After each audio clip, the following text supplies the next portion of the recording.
Praise the lord everyone. జీవపు ఊటలలోని ఈరోజు జీవవాక్కు యోహాను రాసిన 3వ పత్రిక 1వ అధ్యాయం 2వ వచనం.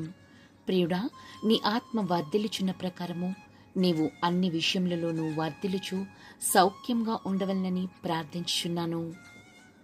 మనమంతా యేసురాజు పిల్లలం.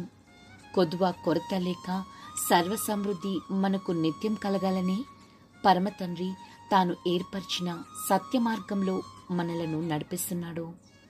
అన్ని రంగాల్లోనూ, అన్ని సమయాల్లోనూ, అన్ని స్థలములలోనూ విజయోత్సాహాలతో మనం వర్ధిల్లుటే మన ఎడల యేసుక్రీస్తు ప్రభు యొక్క ప్రేమపూర్వక ప్రణాళిక. మన ఆత్మ ప్రభువుని పరిశుద్ధాత్మతో వర్ధిల్లున్నట్లు ఆయనతో నడుద్దాం. యేసుక్రీస్తు కృప మనకు తోడైండుగాక. ఆమెన్.